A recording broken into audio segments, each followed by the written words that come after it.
Hi Jason, several months ago my daughter plugged in her iPhone for overnight charging of the battery. When she woke up, she noticed that the phone was off and would not turn on and would not charge. Later in the week, after making an appointment, she brought the phone to her local Apple store. The Apple store technician took the phone away to the back of the store, ran some sort of quick test, and then came back to tell my daughter that it was not a battery issue and that they could not repair the phone. Please investigate and let us know if you agree that this phone problem is not a battery issue and that the phone cannot be repaired. And if that is the case, please let us know if you can recover the data, photos, etc. from the phone. Hey everybody, Jason here. I hope you're all doing really good. So today I'm going to have a look at this phone and see if what the Apple Store is telling this customer is true, and also if there's anything I can do to help. So then, here we are having a look at this beloved iPhone. As you can see, this is just your standard iPhone. They really don't change too much over the years. And it's clearly not just been absolutely taken care of. We've got some scratches and dings here in the screen protector, but it didn't die after being dropped. It died just sitting on the charger overnight.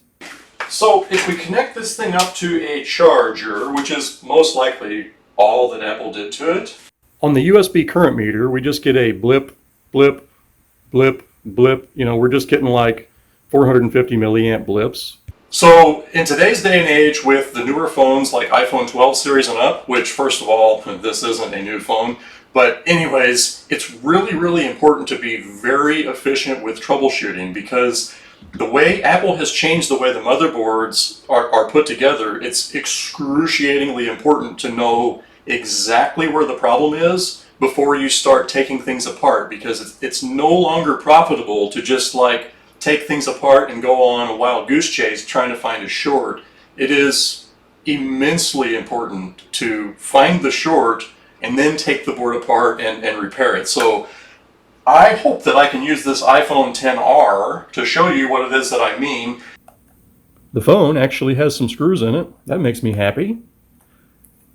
It's always nice to get them missing screws and the battery clanking around on the inside, but no, this just looks like a standard, never been opened phone before. Likely what I'm going to be doing with this one, speeding the air up a little bit, is getting it to power up so that the phone boots with all of the data intact, and then I will do what I call a to be safe backup. I do have a passcode, right? Right? Yeah, I have a passcode. So if I get this phone to boot, when I get this phone to boot, I will run a to be safe backup and then finish this as a repair. We'll actually invoice this as a repair and get it sent back to the customer, and they'll just have all their data back intact. So we're going to warm this thing up so that it opens just a smidgen easier.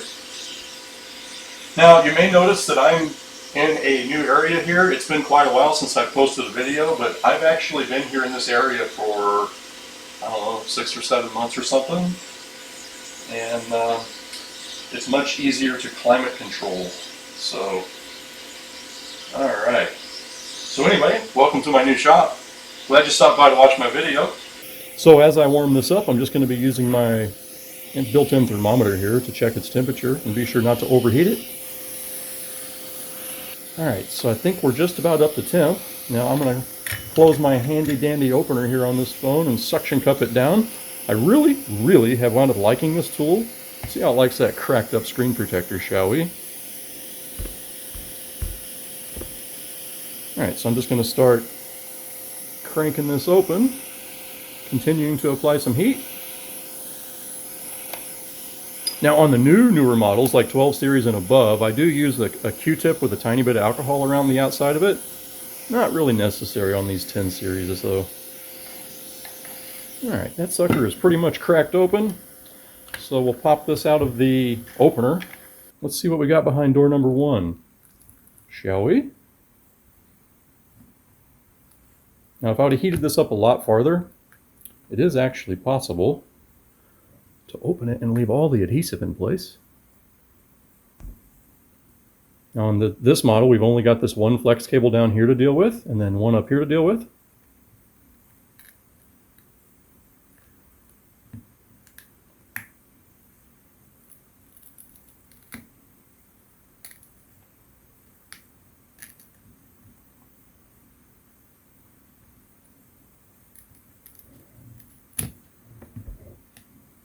Okay, drum roll please.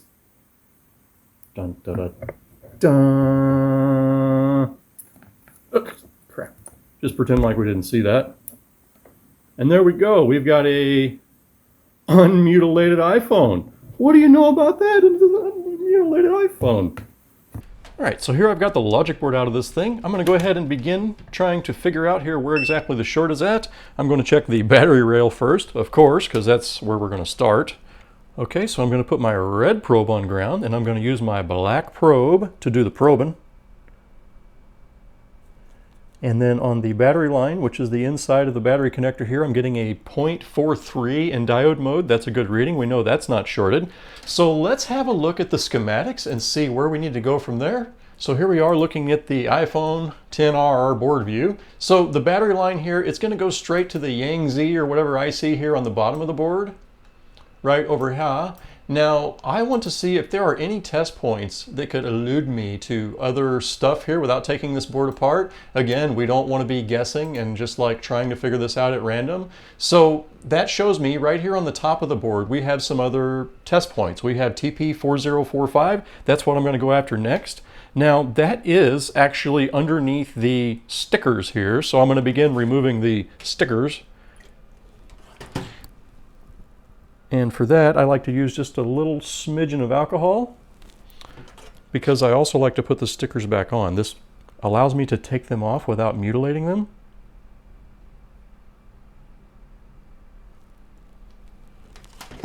And I'm just going to kind of go down the line here and figure out where this short is. This is most likely going to be a main short or possibly a boost short.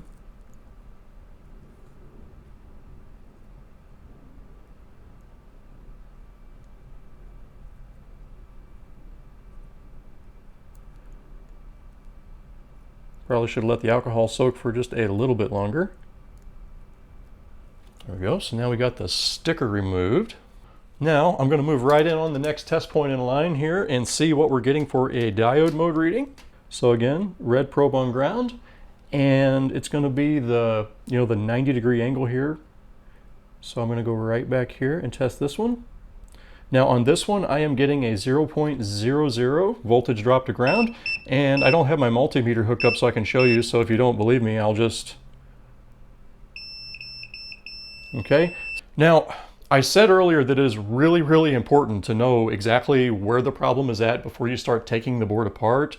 It's more so important on the 12 series and up, where once you take the board apart, it's a little time consuming to put it back together, but it's really not impossible. They still work really well. It adds a lot of time. So the 10R is similar in a sense that the temperatures that we have to use to remove some of these shields put you right on the edge of floating some of the more important chips. So before we start yanking things apart, what I'm going to be trying to do here is narrow down exactly on this board where that short is before I even really begin using any kind of heat or doing anything to it. So we're going to be starting on the PP VDD main yanked Z line and see where we can go from there. So then, looking back at the board view, we can see that this PP VDD main Yang Z line just hardly goes anywhere on the board. That is just isolated to an area right here around the Yang Z IC. If we look at this just a little bit closer, we're going to find one resistor on this line, and the way this is set up, this is looking like a shunt resistor that is used for measuring current. We've got that whole Samsung thing going on here, but on the other side of this shunt resistor, so here on the Yang Z side of it, that's PP VDD main Yang Z, and then on the other side of it, we have our actual PP VDD main, which is most likely where the short's going to be. So to find this short, we need to inject some power and let this board, pull some current so we can see where the heat signature is. But we're not going to want that current to go in on the beginning of this shunt resistor for measuring current, because we could smoke this thing probably. So we're going to want to get in on this side of it. So let's select PP VDD main and look around to see if there's something I can hook onto without unsoldering or removing any shields. So on the bottom side of the board, nothing is jumping out of me right off the bat, except for maybe this debug connector, which is covered up with a sticker. Let's see if we can go after that debug connector, shall we? So then, here we are looking at the bottom of the board. And we're going to get right in on this area that is covered up with a sticker and remove that sticker. Because there's a spot here where we can get right on VDD main. So let's just pull this little sticker out of the way. And don't laugh at my tweezers. These got dropped square on the floor below me. And the way they bent, it actually just sort of turned them into a special tool. All right, so we'll just peel this sticker right on off of here. Now looking at the board view, if we get in real close and look at this debug connector, we can see that most all of the pins right in the middle of here are going to be VDD main. So I'm just going to scratch off a few of these pads so that we can solder to them.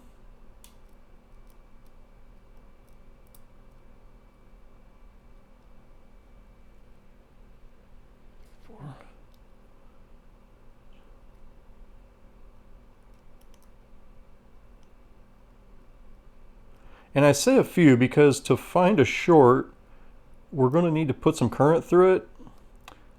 I did see another place on this board where I could get onto just a single pad, but let's stay out of the ground plane.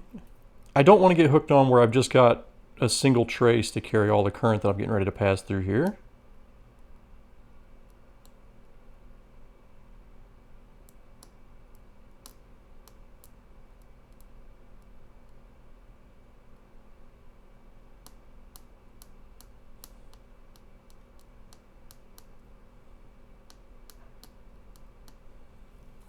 There we go. Now, to make sure that I am barking up the right tree here, I'm going to go ahead and check this for a short again. Only I'm going to check right here where I just scratched off, and we should absolutely positively get a beep. And I'm measuring 0.00 ohms to ground. I'm going to go ahead and wipe some flux on here. That ought to do it. Now, let's get some solder in place. Just going to tin these pads up.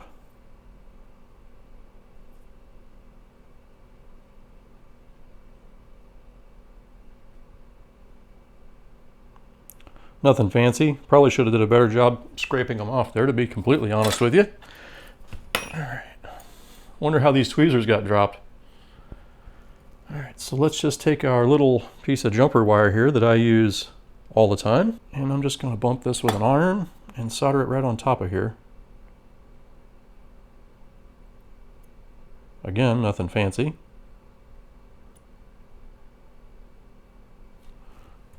Probably want to be a little bit fancier than that.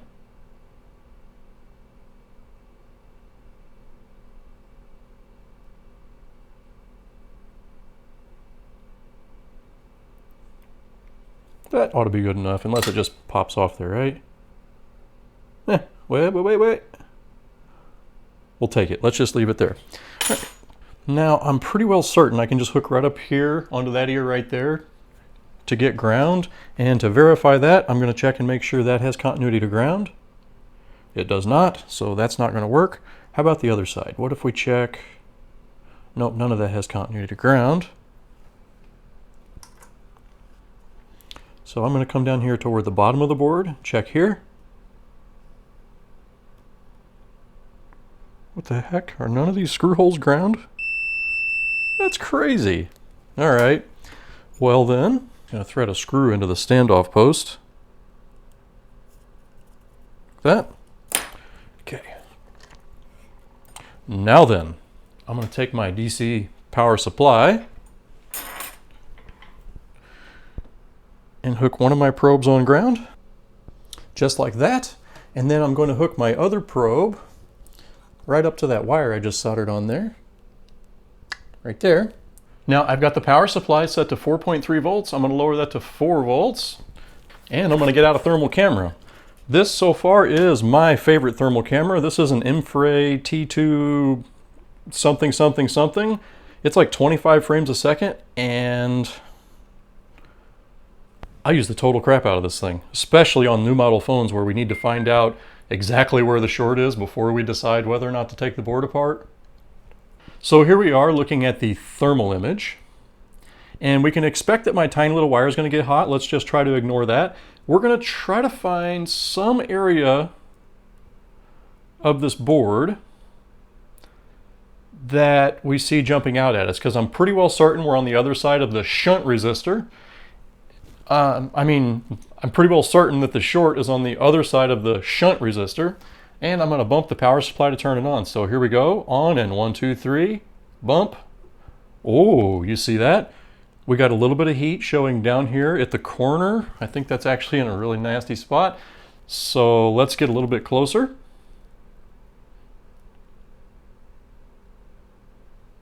Right down here around this area. Here, I'm going to bump the power supply again. So we got heat showing right next to, actually between those two screw standoff posts, right? It's closer to the top standoff post. Let's just get a little bit closer, shall we? All right, so right here, and we're going to check it. Okay, so here is where the sort of the process of elimination comes in. I now know that this board is actually showing a heat signature right about here, and because it's taking a little bit to fade through, I'm going to assume that that short is actually on the other side of the board right there. So we can run with that information, and we can actually switch back over and just have a look at the board view again. The standoff post, it is right about here, and that is where the heat is coming through, and that's just above this little jag here. So then looking at the other side of the board, that is going to put us somewhere right down here in the neighborhood of here. And you can see that we've got, you know, all these tiny little caps in this area, and man, I was sure hoping we were going to get lucky and it wasn't in the bottom side of that board, because I don't like taking the shield off of this one. Now, I really like doing this on the newer boards, like, you know, the 12 and 13 series and even the 14 series, and you can narrow down sometimes an area where it's like, wait a minute, there is only one capacitor that could be in that spot that's on this line. So you can literally find the short before you start doing any kind of modification. So the next thing I'm going to do to this board is go ahead and pull the sticker off the bottom of it. So let's just go ahead and start peeling this up.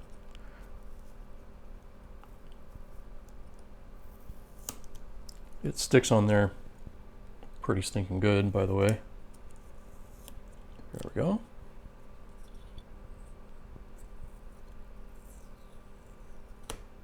Whoops, I tore it up, dang it. We'll just pretend like that didn't happen. Now, if we just look at the top side of the board here and compare, we know that the short was up around here. That means it's actually going to be somewhere right down around in here. And in order to solve this, I'm either going to have to cut the shield, which I really don't like doing, or I'm going to have to take it off the board, which I really don't like doing on this model. So let's start getting some of this adhesive and gunk pulled back out of the way.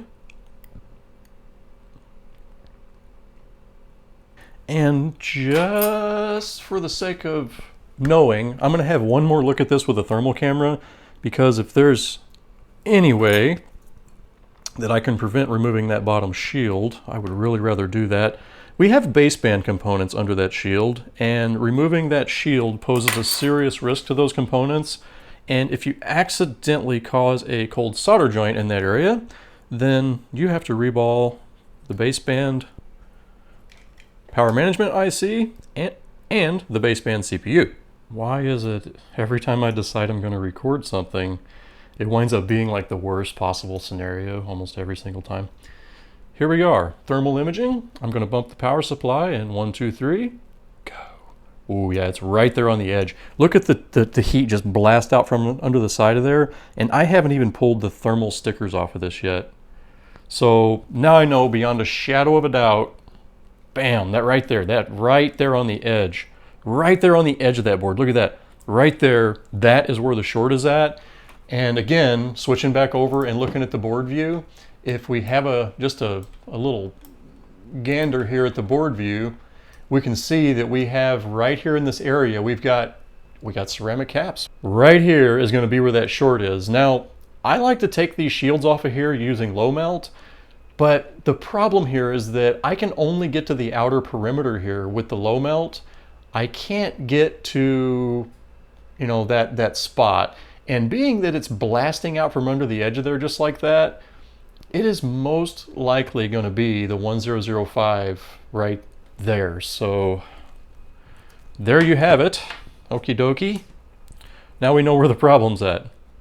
Yeah, and on this board, it's got this like antenna flex thing going across there. So, I mean, we're not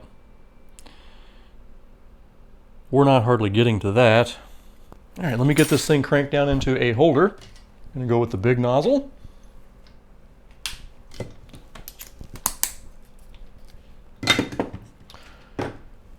And I'm not going to be recording this part of it close up because I need everything I can right here. I'm sorry, but no close up view for you.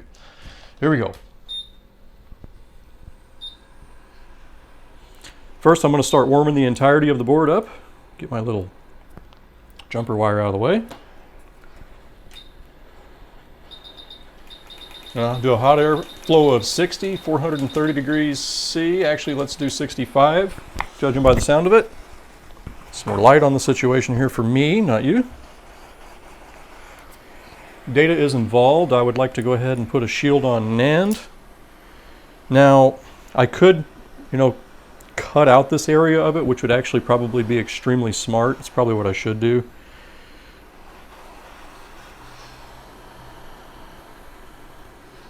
I don't like the way that's sitting.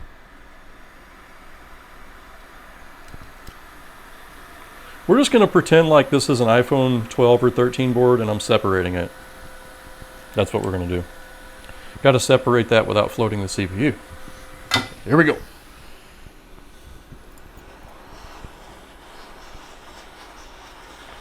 Now the trick to not popping balls out all over the place is to heat very, very evenly.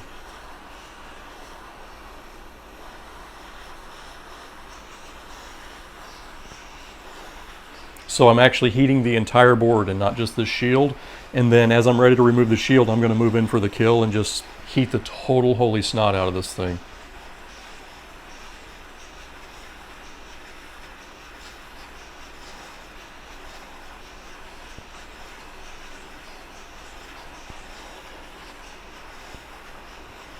Get my thermometer in here. Whew, man, it's getting hot. So that's good.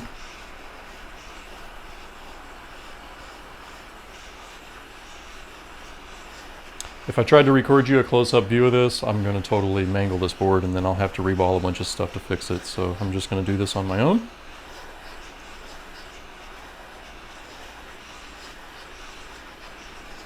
Okay, we're going to go up in temperature. 460 is good.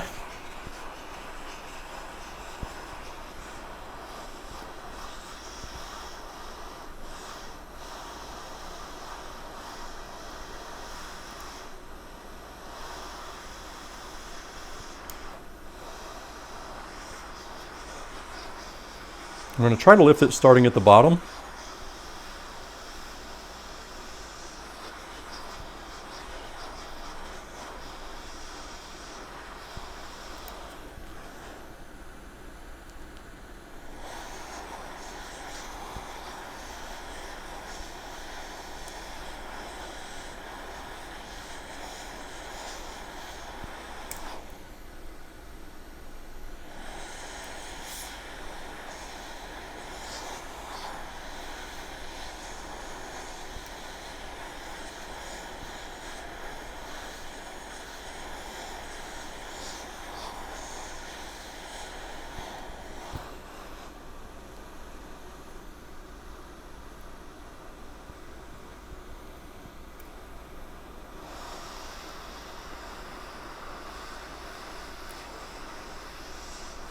And also trying to stay away from the baseband side of the board.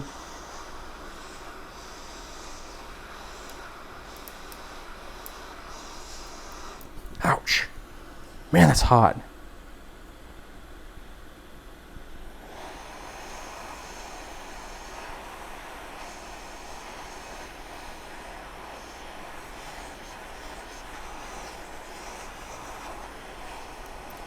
Oh, how I wish this was under one of the other shields. It ain't. It's right here. Okay. I'm going to stop heating because now I can just do the wiggle, wiggle, wiggle. Okay, we're just going to continue to wiggle, wiggle, wiggle. Pop that shield off. And, drum roll please, do we have any ball squeezage? I think we're going to be in good shape, having not floated any of the baseband components. It's just marvelous. I can say with reasonable confidence that this board is not going to have any trouble with baseband after what I just put it through. Here's the problem with this board. We can now see it visually. The problem with this board is a tiny, teensy, teensy, itsy, bitsy, teensy, tiny little capacitor right there, and we're going to need to get rid of that. I'm going to turn this board just like this so that I can get in there with some different kind of alloy. Now, right here next to the board, this crazy antenna flex thing here, back in my early days of doing this repair, there was a time when I had accidentally stabbed my tweezers all the way through that thing and out the other side when pulling the shield up off of there. Now, if I did that now, I think I would probably just swap the board. I'd move the components over to a fresh board. But back then, I sat and rebuilt that thing layer by layer. Let's fix this board and move on with our lives, shall we? So I'm going to switch over to the medium nozzle. Ouch. It's a little warm. Not much warm. Ow! 480 degrees C. It's a tiny bit warm. All right, we're going to get a little bit of fluxy flux on here. So I've got my hot air now set at 340 degrees C with an airflow of 40. Give us just a little drop of flux down in there. Now we're going to add some solder.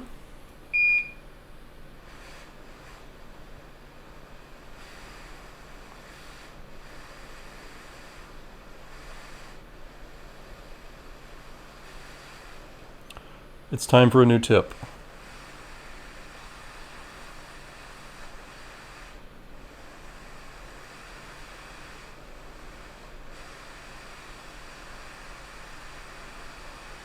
Okay, I'm not having much luck with that, so I'm just going to go ahead and take it off of there using the solder that's on there. So I'm going to begin warming this whole entirety of this area up.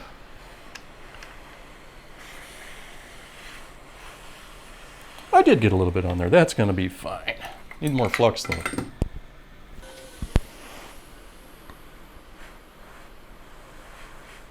Now for the sake of data, it would be completely okay to just go ahead and pop this thing off the board and run a backup.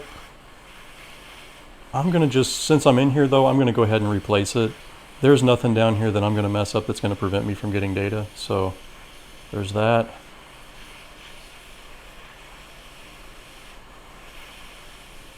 All right, should be getting ready to melt. And also you can break it off the board and then dilute it with a different alloy, so it's, you know, it's easier to put it on there than it is to take it off. Okay, so there we've got that out of there, nice and pretty. Now here's the part where I am going to dilute this with a lower melting alloy because I don't want to go through you know, such stress putting this back on. And again, you could just leave this off the board, and in my earlier days of board repair, I frequently did.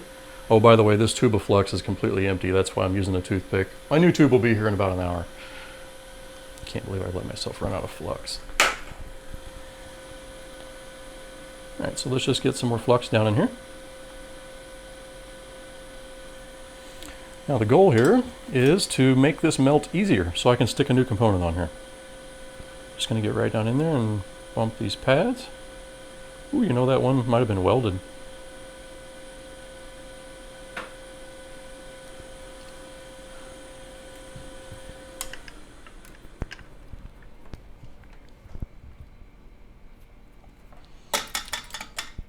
All right, let's try this once more, this time without all the embarrassment.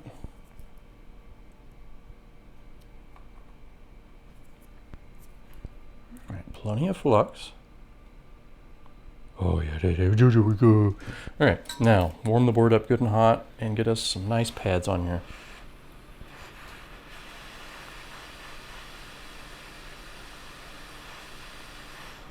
There we go, there's one. Are you kidding me right now? No, for the love of God.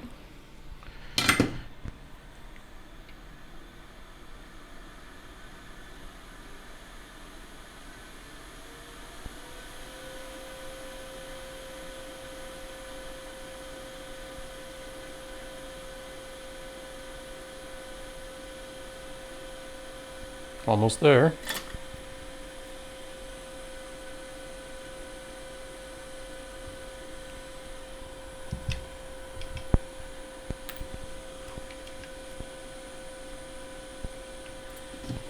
It's so much easier just to leave the capacitor off there, isn't it?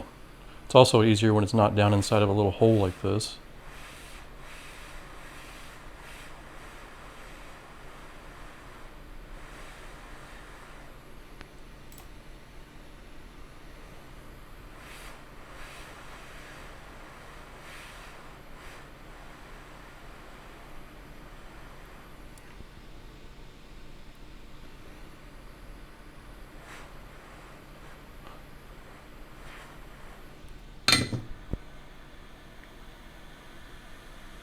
Good enough. And we want to be sure to stay out of that dang antenna flex. Sitting here with all this mouthing talking about this antenna flex, and I put a little nick in the side of it.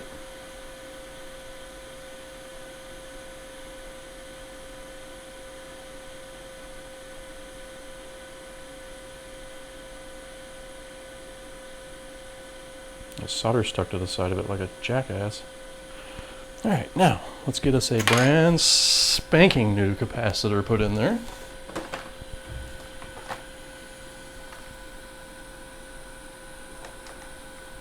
What is that, a 1005? No, 0204. Do I even have any of those? Or 0201? I think I do. Brand new caps.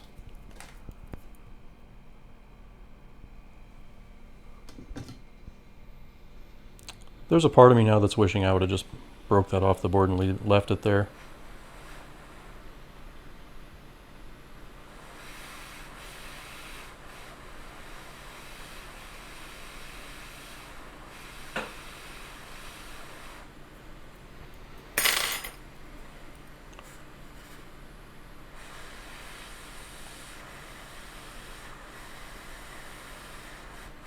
It's just marvelous.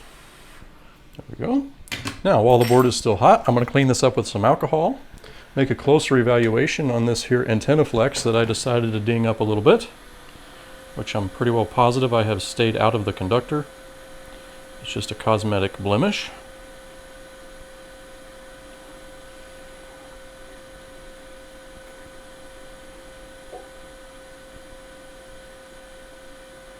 I know. I'm going to have 4 people that tell me I should have just broke that cap off of there and left it. And look at what you did to this customer's antenna flex. And on and on and on and on and on. But let me tell you something. If I would have just broke that capacitor off there and left it off of there, I would have 5 people telling me how unprofessional that was. So then, let's have a closer look at that antenna flex then, shall we? I'm going to take the board out of the board holder and flip it up on its side so I can see if I nick the conductor so that I'll be able to go to bed tonight. And there is the side of that antenna flex. Entirely cosmetic, caused by me and my mutilated tip. I don't know if you can see that, but my tip has been dropped on the ground and bent sideways, so it's time for a new tip. There it is. There you have it. It still works good. All I did was just turned it into a special tool, right? All right, here comes the moment we've all been waiting for. I'm going to pop this into a housing and see if it'll get a boot. And if it does get a boot, I'm going to, and it will boot, I'm going to stop what I'm doing and run a backup. We need to get rid of this mess that I created up here. Remember, I created a mess right there on the debug connector.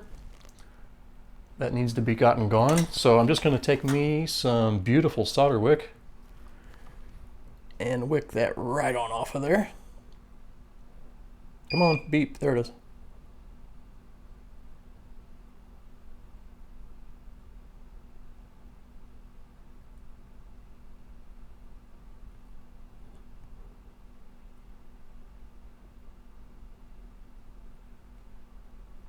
Good enough for me.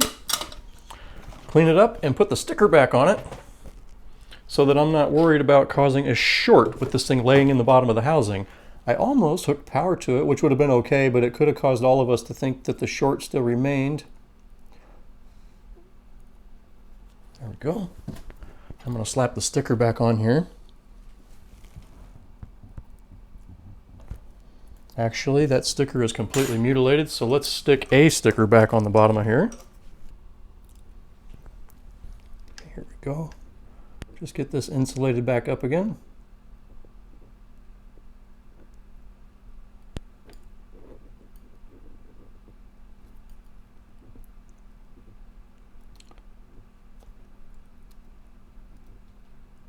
Trying to cover up all the test points mostly, because we don't want anything shorting into the bottom of the housing. All right, that'll do it. And then we're going to just kind of slice this off over here. Oops.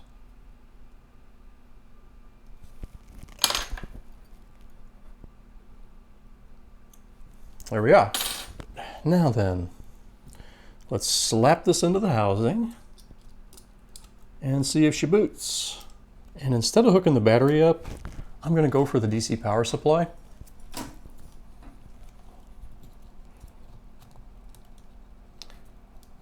Because I don't want to wait for this to boot. I want to verify that we're good right now. There we are. Now I'm going to turn the power supply on. We're set to 4 volts at 3 amps. Now right here is where we would get a high current draw. We should not get that now. We should maybe get a short little spike. It's 4 volts, 0 amps. All right, I'm going to push the button to boot, and 1, 2, 3, boot. 80 milliamps, 90. We are booting. I'm going to let this phone boot all the way up, and then I'll switch it from the DC power supply. Well, I'll shut it down and then switch it from the DC power supply back over to the battery and let this thing have a normal power up. And then once it's up and stable, I'll get a backup, and then I'll continue on with this repair. Well, I mean, then I will continue on putting the shield back in it and reassembling everything, new gasket, and make sure that the customer is going to be perfectly happy. Ooh, there you go. Ooh, we got no SIM available. Let's just jog on in and see if this thing has working baseband then, shall we? Star pound 06 pound.